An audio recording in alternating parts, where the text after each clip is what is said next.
Australia and Papua New Guinea were once one nation. Now, 50 years later, they're coming back together again, not as a single country, but as a united military force. These two nations have just signed a landmark defence treaty that could reshape the region.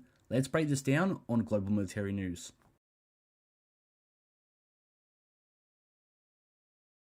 Papua New Guinea is celebrating 50 years of independence from Australia. Back in 1975, PNG became a sovereign nation, ending decades of Australian control. Since then, the two countries have remained close through trade, aid, and cultural ties. While PNG celebrates half a century of independence, it's also taking steps into a new chapter. On the 19th of September 2025, leaders from both countries signed a historical defence treaty, a pact that commits them both to stand together in times of conflict.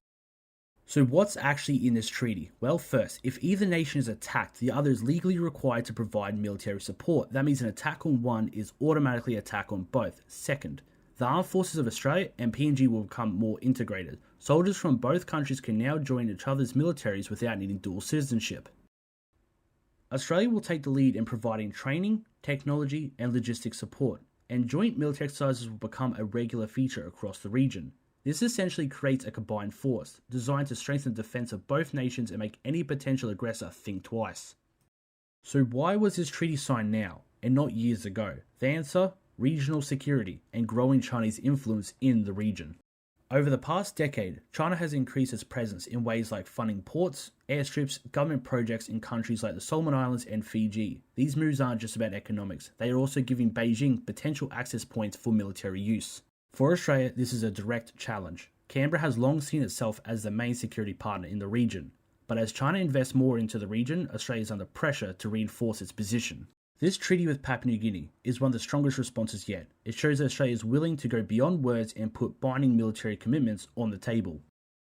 PNG has a large population of around 10 million people, but its military is small and underfunded. Partnering more closely with Australia gives it access to training, advanced equipment, and stronger defence capabilities. It also boosts PNG's role in regional security. Rather than being seen as only a developing nation, PNG is posturing itself as a central partner in the region.